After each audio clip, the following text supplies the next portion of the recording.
வச்சிட்டிங்கன்னா வந்துடும். புரிஞ்சா?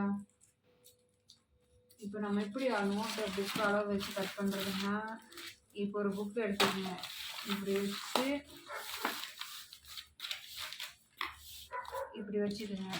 புரிஞ்சா? இப்போ நம்ம இந்த அளவுக்கு நமக்கு போதும். புரிஞ்சா? இந்த அளவுக்கு எடுத்துட்டிங்கன்னா அது இப்படியே மடிச்சிடுங்க.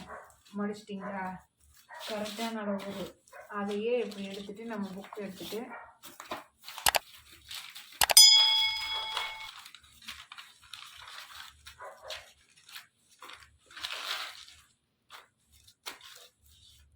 இப்படி வச்சுக்கிட்டு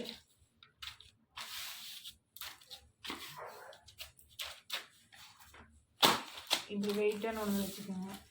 அதே மாதிரி இந்த சைடு ஒரு வெயிட்டாக ஒரு பொருள் வச்சுக்கோங்க. வச்சுட்டு இப்படி நீங்கள் வச்சு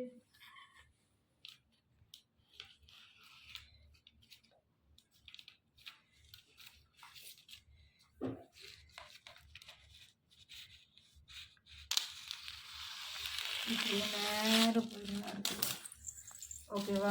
இப்போ பாருங்கள், நம்ம கட் பண்ணது நம்ம போடுற கரெக்டாக இருக்குது. இது வடிவேல் ஒரு படத்தில் பாயை சுருட்டிகிட்டே இருப்பாங்கல்ல,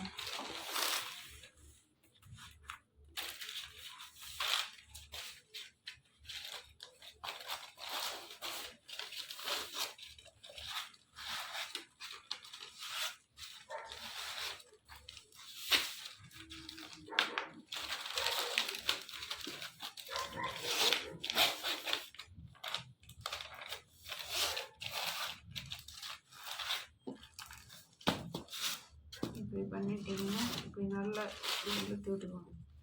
இல்லைன்னா அது வந்து இங்கே தூக்கிட்டு நிற்கும்.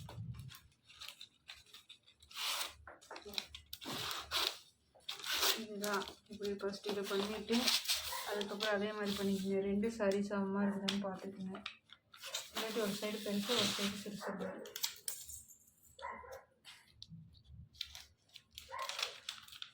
இப்போ வந்து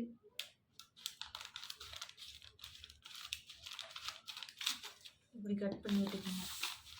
அதே மாதிரி இந்த சைடும் கொஞ்சம் கட் பண்ணிக்கோங்க.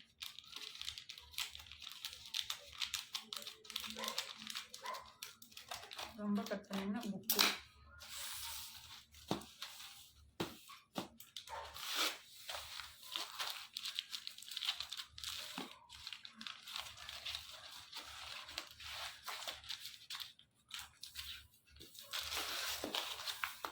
அதே மாதிரி இந்த சைடும் வச்சுக்கோங்க.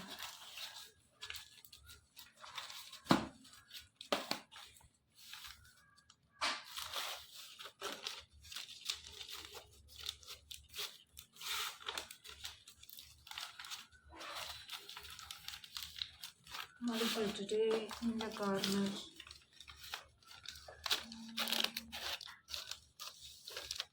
நீங்கள் ஸ்டேப்லர் அடிச்சிங்கன்னா அது அமௌண்ட் இப்படி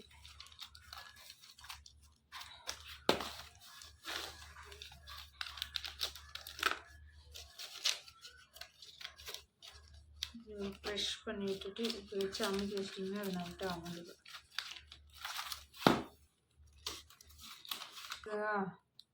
இப்படி வச்சுக்கோங்க. இது எல்லாமே கவர் ஆகிற மாதிரி.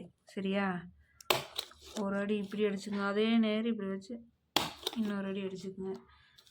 அப்புறம் சென்டரில் ஒரு அடி அடிச்சுக்கோங்க. ஓகே. அதே மாதிரி இங்கே இந்த மாதிரி மடித்து விட்டு அடிச்சிங்கன்னா தான் கரெக்டாக வரும். பார்த்துங்க, இந்த நேரம் மடித்து விட்டு இப்படி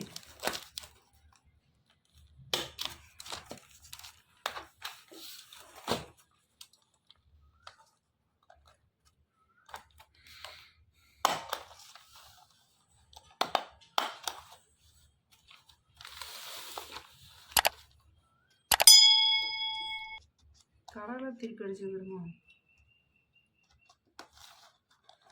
ஆமாம், கொண்டா டிசைன் கொண்டா. அப்புறம் தான்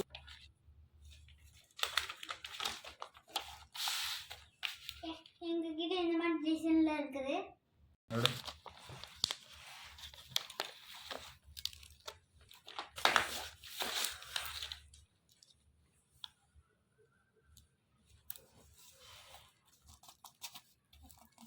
பெண்ணுங்க